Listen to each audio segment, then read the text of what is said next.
Without further ado, I would like to turn over the floor to Alexander Gard Murray of Brown University, and probably you can introduce yourself. It's been half an hour in a minute. Well, They don't want to, I mean, you don't have to come forward. You can stay back if you want, but if you want to take a moment, I think there are some chairs here. There's one chair, actually, there's a chair here. I'm vacating. I'm not going to use this anymore, you know, so. And somebody want to sit here? Well, what? I'm vain. I want to see as many faces as I can.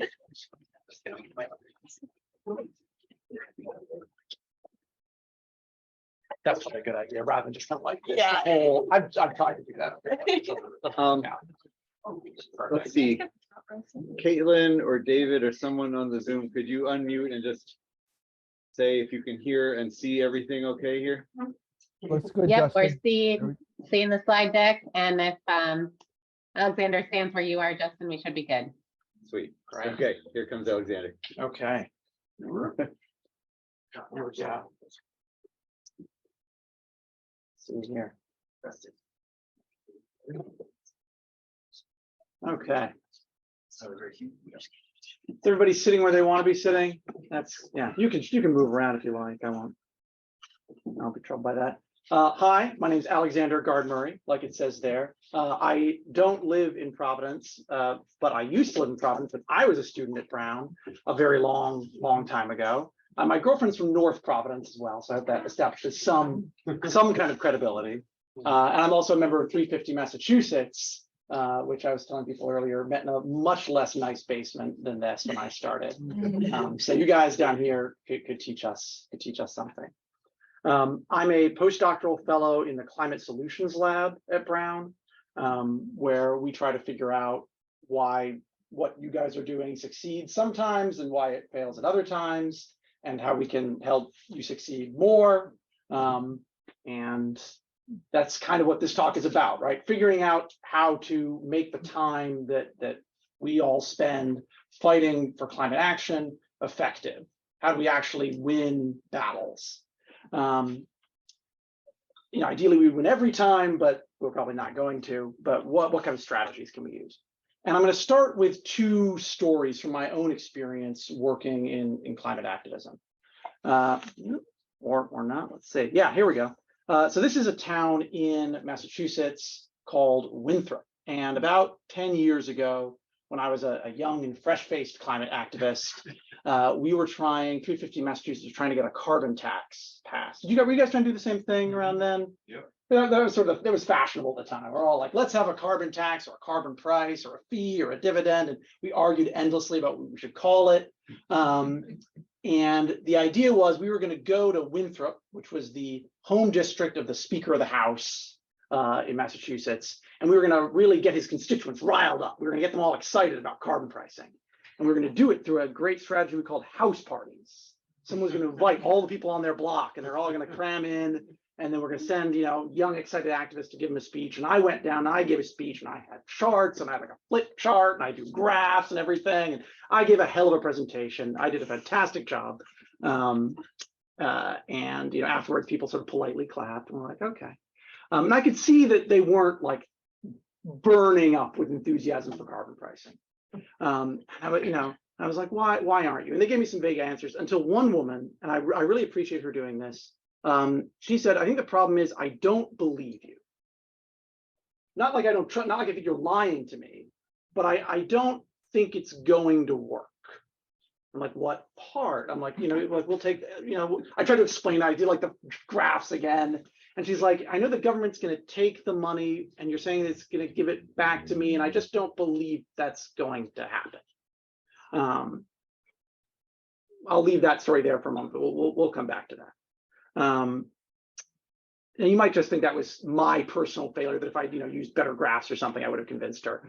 But I don't think it was me, because I think I did a great job. So 5 or 6 years later, I was like, I'm going to try this again. So we went up the coast to Revere, Massachusetts. And this time I was running the policy. I was the policy director for a gubernatorial campaign for a guy named Bob Massey. And he was running out like an underdog climate campaign, trying to become governor of Massachusetts. And we were in Revere to try and get the support of the Democratic Town Committee. And we really wanted the support of some people in the room to kind of get our campaign some attention in the local Democratic primary. And Bob this time gives a great speech. He's a great speaker, gives a fantastic thing about all the jobs he's going to do. This time we weren't talking about carbon pricing. Now we've moved on to industrial policy. We were going to subsidize renewables. We're going to create jobs all across Massachusetts. Great sort of stuff. And people clapped and some people were interested. But the person we really wanted to reach afterwards, we saw there was a guy from the International Brotherhood of Electrical Workers. And we had talked before, like, oh my God, if only we could have the IBEW on our side, right? Because and we thought like we're giving them jobs. Well, wind turbines, other things that aren't wind turbines, but like a lot of wind turbines, right? We thought like if we can get the IBEW to back our campaign, that's really going to help in the Democratic primary. And we go up and we talk to him, and he says, Bob, we're not going to support you. It's not going to happen. And it's not going to happen partially because you oppose the casino, because there's a big casino, the Encore Casino, that they wanted to build. And that's going to create a lot of jobs for us. And Bob was like, but we're going to create more jobs for you, building wind turbines, solar panels, electrification. And his response was basically the same as the woman in Winthrop. I don't believe you. Or maybe you will. I would love it if you did, but I'm not sure that you're going to. And I know that casino, if it doesn't get blocked by politicians, is going to get built. And that's basically the thrust of my research. That's basically it in a nutshell, which is that, well, actually, here's just a hint of how that turned out. So if you're wondering how the Massey campaign turned out, I'm not in government right now. And there is the, I don't know if you guys can see this. There's the casino that they built. This is also the largest natural gas plant in Massachusetts. But we do have a wind turbine over there that powers a sewage plant right there in Charlestown. This actually is shutting down, but not because of, there have been a lot of environmental activism, but it just it's not cost effective to run anymore. But yeah, what's it? So that's the bottom line, isn't it? If it's cost effective or not. So that's part of the bottom line. We're going to get into that. So basically, my job, I'm a political economist by training, and political economy is basically about trying to look at who the winners and losers are in conflicts, and that's what we usually think explains, political battles, right? Are the winners relatively more powerful than the losers at a given point in time? This is something I don't think I need to explain to people. And I think as activists and as academics, we spend a lot of time thinking about our fight with the losers. We spend a lot of time thinking about how do we defeat the people who own this natural gas plant? And rightfully so, like someone here was talking about the anti-fossil fuel campaigns. And that's incredibly valuable. And that needs to be done over and over on overpasses, over and over. They really deserve it. And it really needs to be done. But less time is spent, I think, thinking about what happens when the winners don't know that they're going to be winners. So everyone in this room, presumably, believes that addressing the climate crisis is going to be good for people in general, and probably good for you in like a personal sense, maybe also good for you in a concrete sense, like it's going to help my wind farm company, or it's going to help me, breathe cleaner air and, not go into labor prematurely if I'm a woman, or not, die early, concrete, nice things for us. But we think we're going to be winners, or other people are going to be winners. They're going to be winners. The losers in climate change almost always know they're going to lose, right? The person who owns the natural gas plant knows they're going to lose. But there's a group in the middle of people who could be winners, but are not totally convinced. And I'm not really talking here about all the people who aren't really sure where the climate change is happening. There are those people. Groups like this have done a lot to make sure that people know that climate change is happening. But obviously, if you don't think it's happening, you don't think you're going to win. But there are lots of people like the woman I talked to in Winthrop and the union rep I talked to in Revere who don't deny the reality of climate change, who aren't going to lose something necessarily from acting on it. They're not saying oh, I don't want you to have any climate policy. They're not, a fossil fuel company, but they're not, they kind of want to know, is it cost effective for them, right? But it's not just, is it going to create benefits or costs? They're just not sure, right? They might be winners, but they're not certain. And it's that lack of certainty more or as well as the size of benefits that's really important. Because we spend a lot of time creating policies we think will create big benefits, but I think we spend relatively less time making sure that the people we're intending to help agree with us that those benefits are going to help them. It's kind of a long way of saying the thing that's right there, then more briefly. Winners need to know they'll win, otherwise they're not going to support you. There's a great phrase from a really wonderful writer and professor named Leah Stokes called the fog of enactment. It's not always clear when you're making a policy what's going to happen on the other side. And sometimes that's good for climate action. A lot of renewable portfolio standards passed because utilities were just not paying attention. And they were like, oh, you're going to give some money to, okay, sure. Huh? And then after they passed, they're like, wait a minute, we're losing money. You're building renewable, what? And then they woke up and started fighting them. But in the fog of enactment, sometimes you can sneak things in. But often this fog of enactment hurts climate policy because so much of what we want to do is new, right? We want to build new things. We want to reconfigure the power system. We want to change the way you cook in your house. We want new technology. We want new jobs. And to all the climate people, we're like, these are all good things. We can see how they're going to help the world in this big, broad way. The problem is it's not always clear which people will benefit and which won't. Like it's not always clear, which town will these things be built in, which union will get the jobs, which company will get the contract. And if that's the level you're operating at, then you've got all this uncertainty you need to deal with. And so my co-author, I had his name at the front, but I should have mentioned him before, named Jeff Henderson. He's also a postdoc at Duke University. Am I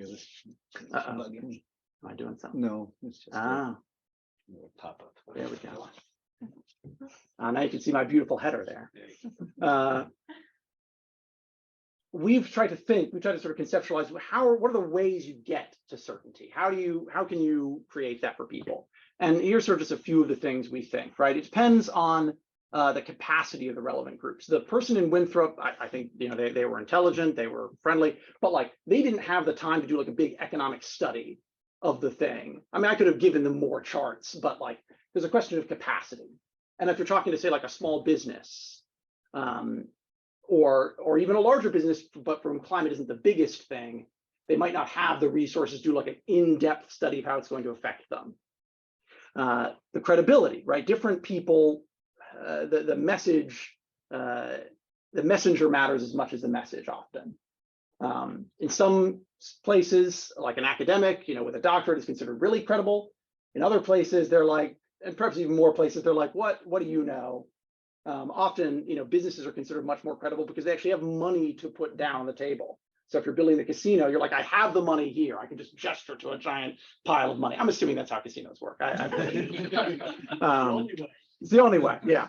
The clarity of the policy design, right? Some policies are easier to understand than others. Some take like a lot of flip charts to explain. The specificity of the policy gains. Again, as environmentalists, we tend to be fine if a policy is going to create aggregate improvements, right? If we say, oh, like 1,000 less people will die each year from air pollution in Rhode Island if you do this thing, that's like a good thing that everyone should be in favor of. But like no particular person is getting that. Whereas if you're like, I'm doing this project is going to build something in this town and this union is going to get the contract, that's much more specific, right? Inclusion in the design process. So far, I've been talking about things that whoever, some mysterious person making the policy can do, but it's not easy, but in some sense straightforward things, but it ends up not being straightforward, is to actually ask the people who you're trying to convince and say, well, what do you want? Would you like to participate in this? And I see some people kind of nodding, kind of going like, yeah, of course. And yet this so many times doesn't happen. All the time I see people fighting for policies to help another group and saying like, here, I've done this great thing. I baked you this, and they're like, I'm vegan. I don't do that. And then oversight after passage. A lot of all policies implementation is kind of a slogan I like, and how the policy gets monitored over time can really matter, and can really change whether people believe in it or not. Now, you still might be thinking, well, you kind of offered a few stories from Massachusetts. I'm not sure if those are relevant. So I'll just tell you briefly about some research we've done in other places to kind of see whether this is true, or really this is kind of why we think this is true. And we wanted to look at two different places. We looked at Washington State and West Virginia, because we figured one is really low carbon, one is really high carbon. And in particular in our research, we wanted to look at labor, because often labor is the kind of group that environmentalists really think that they can get on board, right? And want to get on board and are trying to get on board. Probably most people running for office on an environmental platform would like to get like the International Brotherhood of Electrical Workers on board. It just seems like the natural ally. And sometimes it works, sometimes it doesn't. And our point is really that we think it's often not because of what's being offered in terms of its size, but what's being offered in terms of its certainty, or how it's being offered. I just did something. Oh no, I got to admit, Justin, you're already here. I'm trying to monitor the chat, but thank you. Okay. Now, is it going to let me go to the next slide? Yes, there we go, Washington. So Washington, this is a guy named Bauman. He proposed a carbon tax there back in 2016. There was already a bunch of groups working on a carbon tax, and he didn't talk to any of them. And he was like, we should do a carbon tax. This is how it should work. He was an economist, who are sort of like the ancestral rivals of political scientists. And he was like, here's a carbon tax. Let's do this. They've made a ballot initiative. And actually, a lot of environmental groups came out against it, and labor groups, because they had been negotiating, trying to figure out a way that would all work for them. And he didn't talk to them. And so you had these two coalitions who were both in theory in favor of climate action, but a lot of environmentalists were actually against it, and it didn't pass. They tried again a few years later. They got their act together, and the environmentalists were on board, and they reached out to labor, and they're like, labor, let's do this. Let's not be against each other at this time. And again, they went to talk to the electrical workers, who were sort of the key union they needed to win. The pipe fitters are never going to be in favor of this kind of thing, because they want, pipe fitters don't want it, because you don't send electricity through pipes. If you can figure out something that's like friendly for the environment that you can send through pipes. Well, that's the network geothermal. That would be great, yeah, but cheaper. Send through the pipes, yeah, really cheap, small pipes. That would be great. Maple syrup. But they went to them, and they proposed all of these benefits, and they had a system that they designed. They were telling labor, we're gonna have like a count where there's gonna be all this money that we're gonna gather through this carbon tax, and we're gonna spend it on projects. And there's gonna be a council that determines how that money is spent, and labor will have guaranteed seats on that council. And they're like, that's gonna do it. And the unions were like, no. They backed out. And the reason they said was basically it was still just kind of too complicated, and they just didn't know how those battles on that council were going to go. They're like, we'll have a seat at the table. And for a lot of the environmental justice groups, they're like, we're gonna have a seat at the table. That's great. We've never had that. That'll be really nice. But labor's sort of used to having a seat at the table, and they're like, yeah, but what's gonna guarantee we're gonna win those fights? There wasn't a guarantee. They didn't support it. But they kept trying, Washington, and in 2019, they passed, I think, Clean Energy Transformation Act, I'm gonna say. I'm gonna guess. There's too many acronyms, and they all begin with the letter C. So I don't even try to remember anymore. This time, labor was on board. And then the year later, they passed a carbon pricing bill, again, with labor support.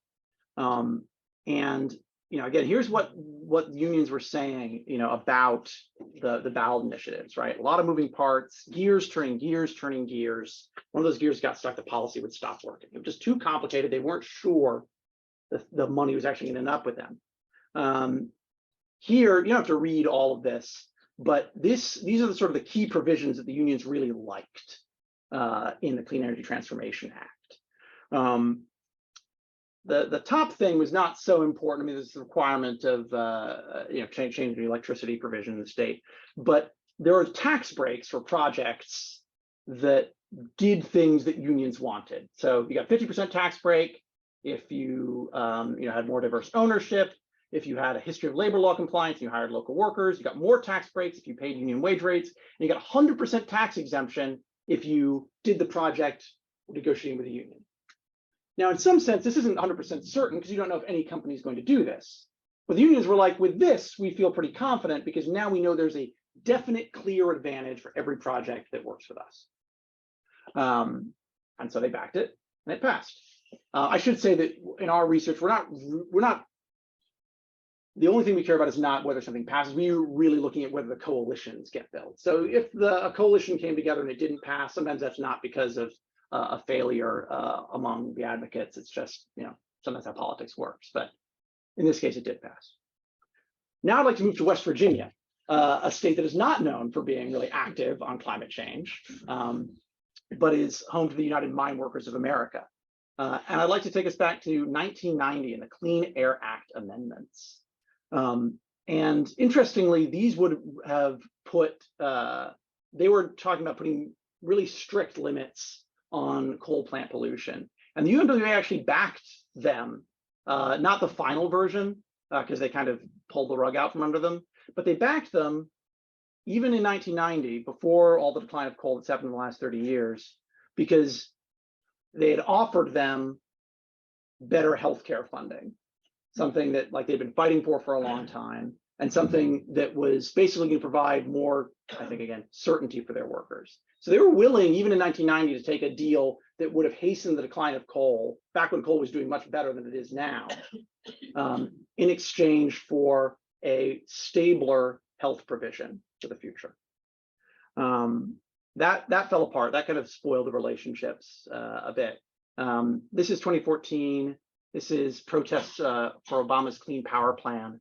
Does anyone know who this guy is? Recognize this screaming lunatic? January 6th. No, but it's the same sort of face, isn't it? Right? Yeah. This is Cecil Roberts. He's the president of the United Mine Workers of America, getting arrested, protesting outside of an EPA hearing on Obama's Clean Power Plan. And they were livid. They hated this. They were totally against it. Again, here he is being arrested. Here he is again. This is Joe Manchin. This is Cecil Roberts. He's ditched the camo now. This is them talking about, actually this is from Build Back Better from the negotiations then. He also doesn't look happy here, right? He's not really grinning and smiling. But he's not really happy here because Manchin said he's not going to back Build Back Better. That is, in 2014, the United Mine Workers of America were out getting arrested to stop the Clean Power Plan. But by 2022, they were saying, no, we want you to pass Build Back Better. They issued a letter to Joe Manchin saying, please do this. Here's a little press release or a little news coverage of the 2014 protest. Hey, EPA, don't take our jobs away. It's not the best, most catchy, but it's not too bad. But here's a bunch of things that Build Back Better and later the IRA did that got the UMWA to say, Joe Manchin, we love you. We love you, Joe Manchin, but please reverse your stance on this. And there were, again, key things that provided some certainty for them. For a long time, people in America have been talking about, if we're going to destroy the coal industry, or if the coal industry is going to die off without our help, what if we built new things in coal country? And environmentalists, I think, would generally be fine with that, right? Is there anyone here who'd be like, no, they can't have any jobs in West Virginia? Environmentalists have long been fine with that, but a lot of the policies that have been proposed over the years, including the Clean Power Plan, didn't really have any mechanism that would guarantee that would happen. Build Back Better finally did have provisions, in this case, again, tax incentives that were targeted towards these particular places. And so again, left these people feeling like, okay, yeah, I have some confidence this is actually going to work out the way you say it's going to work out. It's specific to my area in a way that I like. So this is kind of a chart that summarizes the cases we look at. There's places where there's high certainty for labor, there's places that are high carbon economies, West Virginia, low carbon economies, Washington. Obviously, there's no places where West Virginia is passing their own laws, but we're looking at places where the UMWA joined or didn't join support for a climate bill. And this is not this, for the young students in the room, this is not proof that this is always the case. But we think we're seeing a consistent pattern where certainty, just as much as then is even more than the size of the benefits, can bring people on board. So even when you're in a blue state like Washington or Massachusetts or say Rhode Island, you can lose labor if you design your policy in a way that doesn't provide them certainty. And on the other hand, even in, I hesitate to call West Virginia the reddest of red states because they do have a Democratic, in quotes, senator, but in a, even in the coaliest of coal states, you can get a coal mining union to back climate legislation with provisions, not that to provide benefits in a generic sense, but which really target their needs and really provide a more certain future for their communities. Certainty is important. It's kind of classic pork barrel. Like if you want to pass a bill, you need to make sure that all the interest groups are appeased. So you do want to make sure that all the interest groups are appeased, though you can't always make sure that all of them are appeased, right? Because there's a limit to how much pork is in the barrel, right? You can't do it for everybody. And I think a key thing is that it's not always about the amount of benefit. So going back to Washington, right? This one, 2018, there was plenty of money on the table. They thought they were doing pork barrel politics. And they were like, we'll make a council. Everyone will sit around the pork barrel and be able to stick their hands into the barrel and take out pork. These metaphors are all from like the mid 1800s, and so no longer feel as Eat raw pork. you just eat raw pork. Yeah, yeah. Eat a tofu based replacement for raw pork. Tofurkey, yeah. So again, I guess the thing I take away from that is that it's not just about pork or tofu based pork. It's about making sure that the pork is the meal they want. Maybe they're vegans, right? Like it's about making sure it's the thing that they want and making sure that they feel it's going to actually come to them. And we think the thing that makes that difference is the certainty of it. Yeah, that's all I have to say. I mean, I could keep talking forever, but certainty is important. Winners need to know they win. Happy to take any questions. How much are groups like Climate Jobs Rhode Island, how do those make a difference? I mean, we have in this state, a pretty, stable coalition on this particular issue between the environmental leaders and the unions. How do those work better in terms of where the unions are feel like they're an important part of negotiating what the environmentalists go to the legislature with? So I'm not an expert on Rhode Island, but which are the biggest unions in Climate Jobs Rhode Island? I don't know.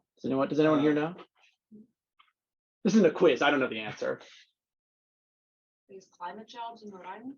There's a group called Climate Jobs Rhode Island, and it's I'm guessing those are the blue-green coalitions. Yeah, it's a coalition between the environmental groups and some of the labor groups.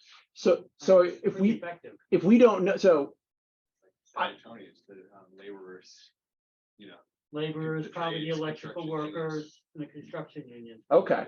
So we're not in it, so I don't know who's in it. Amanda is You guys should get in it. it's IBEW. okay, great. So what? Terrific.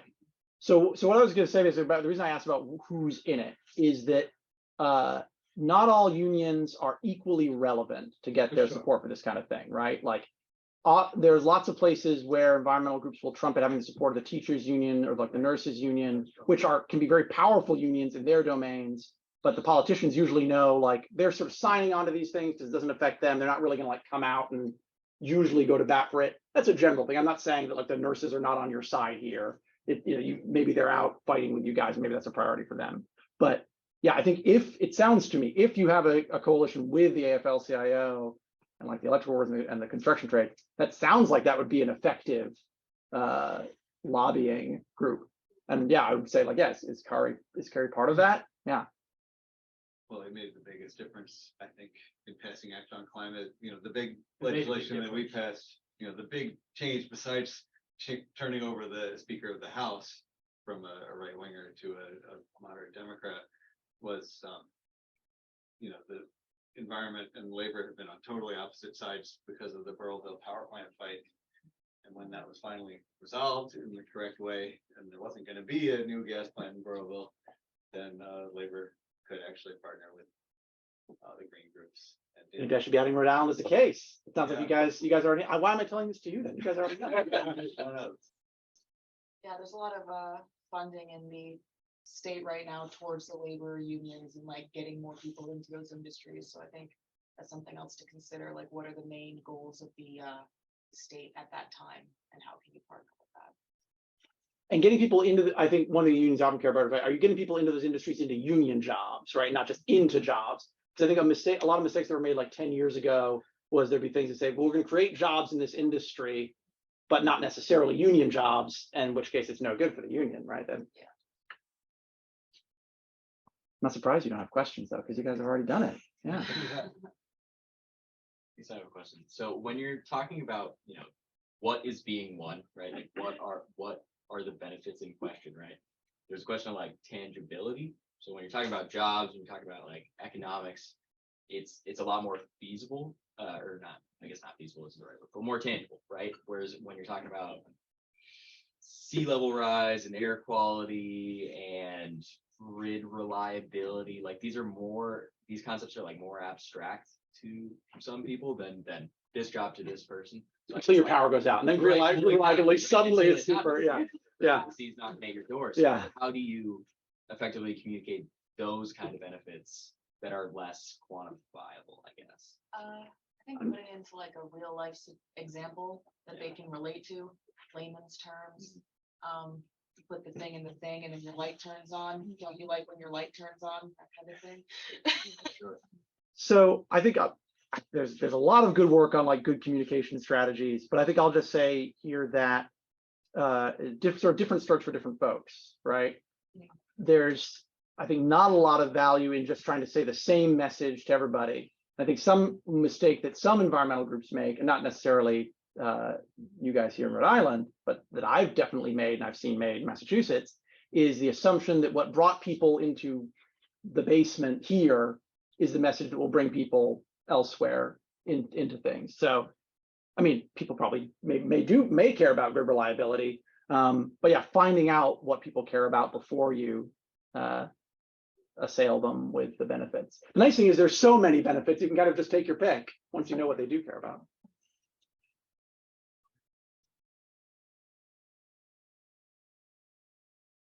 That was this, not a hand. No. I think Okay. we're all cool. Good. Okay. Done. Yeah. All Let me right. see if there's any questions from the. Oh yeah, there's 20 chats in the chat. They're going to be ripping me apart here. I should have talked about something more controversial. Leah Stokes is my climate explainer activist hero. Check her out if not familiar. I'll second that recommendation. Yeah. No, I don't. I see a lot of introductions here, but I don't see anyone. Logan Torres, another Brown University undergrad. Yeah, any Brown undergrads who want to come say, hi, I work in the Watson Institute. Yeah. Miss Susan Kelly.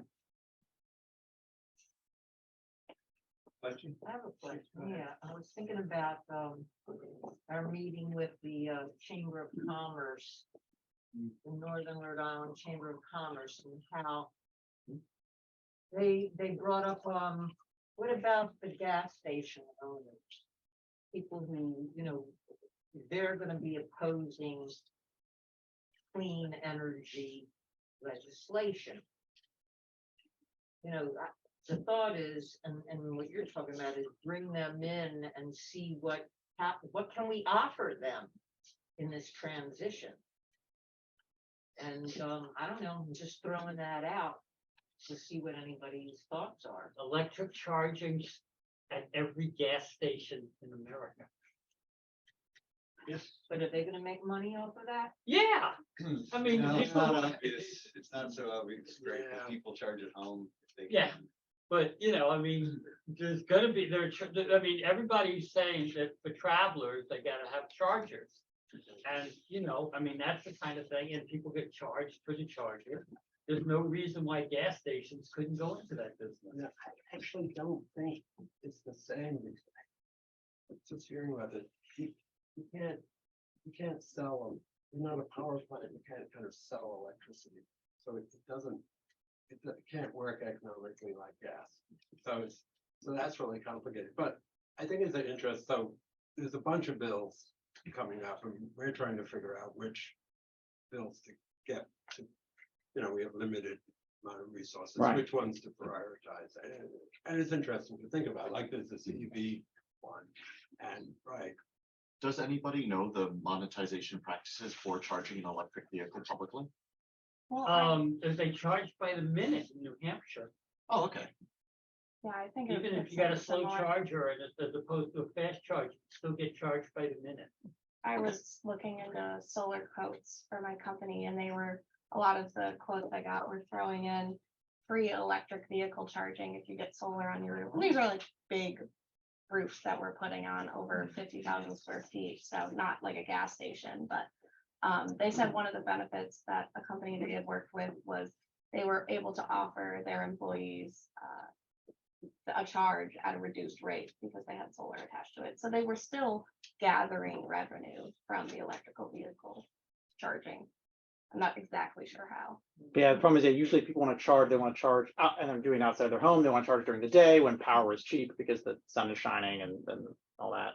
I will say to this, I think there are two things. One, not everyone can be won over, as you were saying, right? There are limited resources. Not everyone needs to be brought into the coalition or can be. But also, I do think there is some value sometimes in just asking and finding out. I think there are plenty of groups that have not, like maybe they have done a big analysis of what they want, but maybe there's something that they do want either that would help them with their transition or some kind of side payment, like they can sell more liquor or something. Sometimes there's some kind of deal to be cut. But yeah, also, yeah, you can't bring everybody. Sometimes the economics, the math just doesn't math. But I think with the chamber, I mean, I think one thing we're up against is just this assumption. It's been around forever that what's good for the environment is bad for business. Right, which is totally wrong, right? Yeah, and it is becoming more and more wrong. Yeah. With incentives and stuff, but that's the kind of thing you have to convince Yeah. people of. And not only, it sounds like you're saying, not only you have to convince them that there's benefits, but you have to be specific and make sure they know it's not general. So to give it another example that I think helps illustrate this with, because you're mentioning the subsidies, right? There's a lot of subsidies in the Inflation Reduction Act for electrifying things in your home. A lot of them, like huge amounts of money, especially for low and middle income families. A lot of contractors do not like them, are not happy about them, because a lot of these consumer level subsidies really complicate the sales process. And a lot of these subsidies are not going to come online until states implement things for them. People didn't ask contractors are not like necessarily a super powerful lobby in Washington, so it happened this way without them, being asked. But contractors are still the people who actually have to do this. And because of the way it's been designed, at least as I see it, there's low certainty for them because they don't really know, like, when are these programs going to be implemented? And that affects how they install them for people.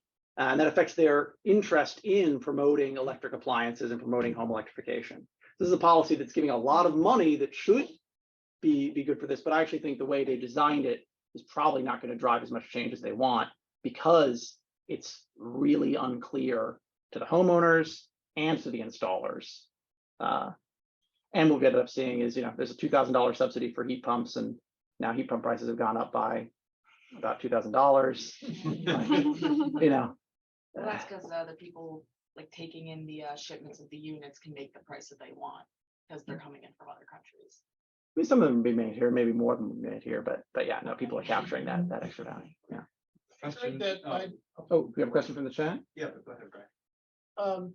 I know Bill McKibben was trying to get Biden to use that National Defense Act to create heat pumps to send to the Ukraine.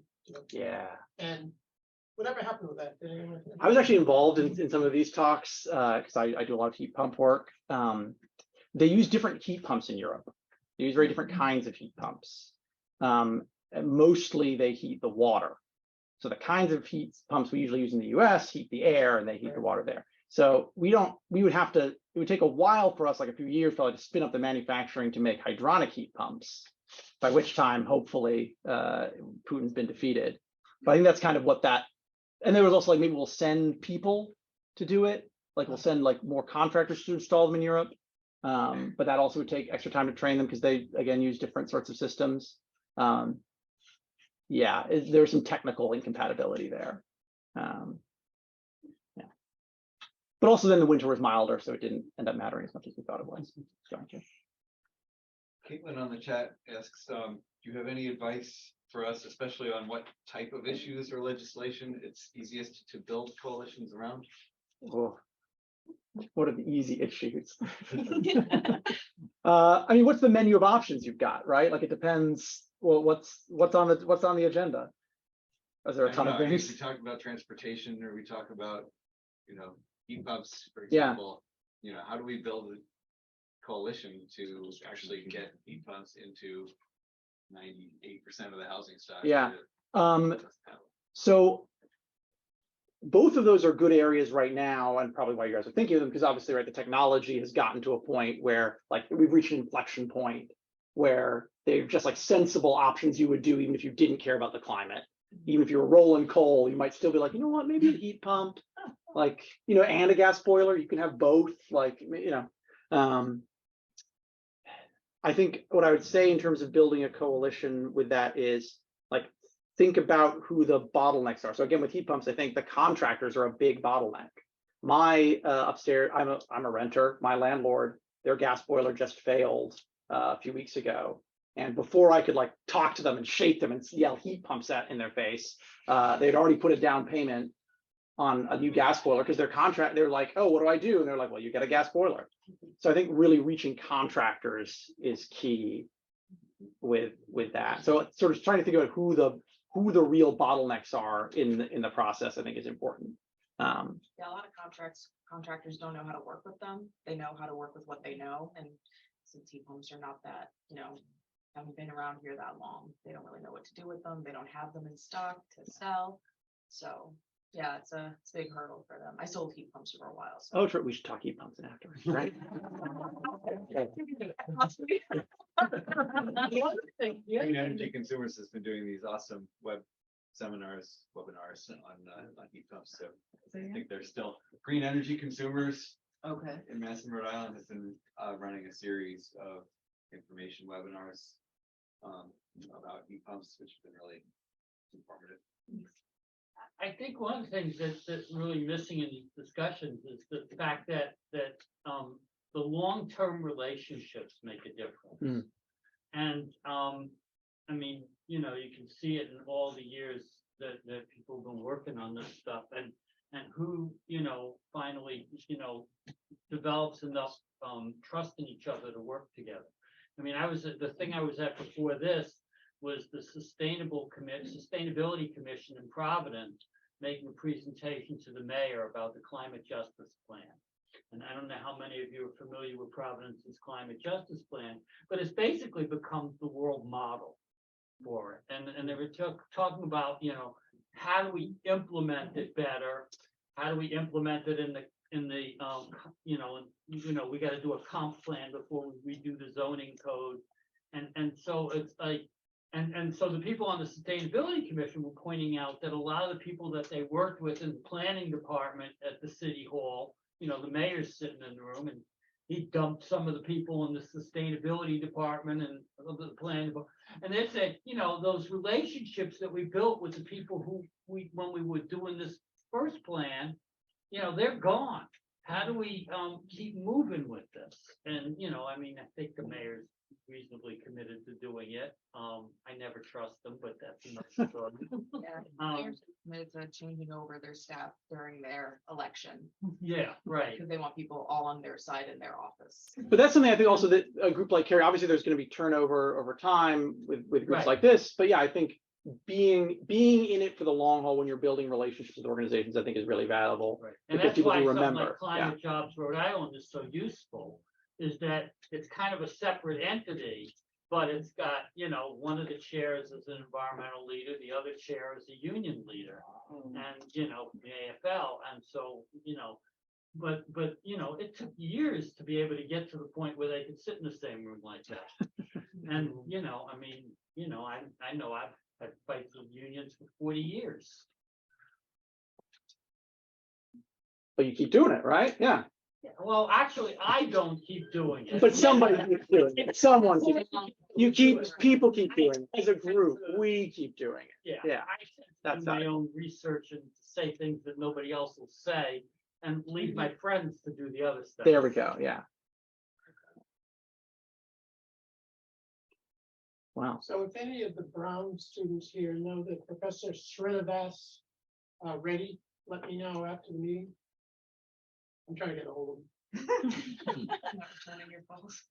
I don't even know his number. Oh, okay. You go up, find his office hour. I think he's in the Watson. Okay. I don't know. I'm sorry. I'm just a postdoc. I can't hook you up. But yeah, thank you guys so much for having me. Oh, wait, do we have, one more. All right. This may be, you know, this may be something you can't answer or something that everybody else can figure out and I can't, but I'm thinking about that, you know, that bottleneck with the heat pump issue. That certainly came into play with my house. I should have gotten a heat pump, but it wasn't even mentioned at the time. Yeah. And so what could a group like this do with contractors, et cetera? Like where's the in, or where's the influence, or where's the encouragement? Yeah. How do you see us fitting together? Yeah. Or who do you think is the effective party to reach contractors? So I've got two thoughts about this, two directions one can go. And it's possible the environmental community can go in both directions, though probably each group will like pick one to go. On the contractor side, the first step is to talk to the contractors and see if there's a way to like educate them or to find out, like to learn from them, because I think it probably goes both ways, to see, you know, what information do they need, what help do they need. My experience is often, or some contractors, heat pump contractors I know have told me that climate clients are often not great clients. Because sometimes they're like, oh, they sort of go in thinking, oh, it's gonna save me a ton of money, it's gonna help the climate too. And then they go in and they find out, oh, it's gonna save me a little money. And like, I'm disappointed that it doesn't work out. It's gonna cost a lot of money depending on the unit you're getting, and yeah. So I think reaching out to them is one option. Another option, and this is just because it's a policy I believe in and help work on, is bypassing the consumer level interaction altogether. And basically the thing we wrote up, it's called hybrid heat homes. And the idea is to basically say no more central air conditioners, only heat pumps, which kind of seems like you're going in an opposite direction, but a central air conditioner is basically the same thing as a heat pump with just a few $100s worth of parts difference inside. Is that a new construction you're talking about? Well, if your old central air conditioner failed, you know, and you're putting in one, replacing those and saying that when you install a central air conditioner, it actually has to be a heat pump. Yeah. Having a law like that doesn't hurt contractors necessarily, because they're still going to install something. You probably need to give some money to somebody, but it doesn't necessarily have to be a contractor. It could be the distributors, it could be the manufacturers.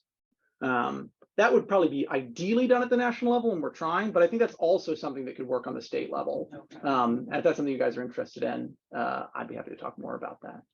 Yeah, it's pretty fair. They end up equating the same amount when you put them in, installing the whole thing, so. So contractors don't mind. But Yeah, would you you know, size the system bigger if it were gonna be doing heat as well as cooling? You would have to right size it, but it's only going to be doing one of those at a time. So Yeah, they're basically Could use a designed to bigger keep load the here. room at 60 degrees all the time.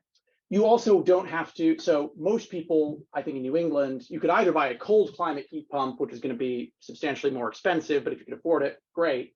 Or you could say get a smaller heat pump and run it with your fossil fuel as a backup for the real cold days. And so that's one way that you could The real work out cold days then. are getting far and few between. Yeah. Which is good for that arrangement. Have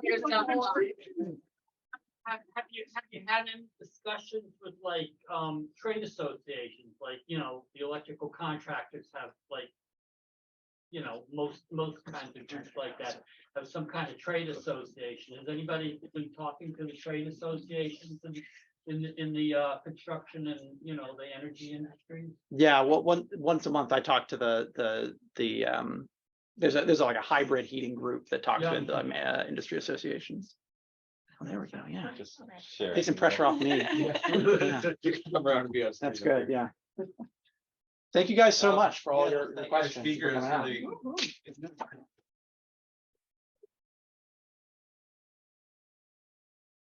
My email is just my last name that you can see on the thing at brown.edu. So if anyone wants to reach out and talk heat pumps or any other climate thing, I'm happy to talk about it.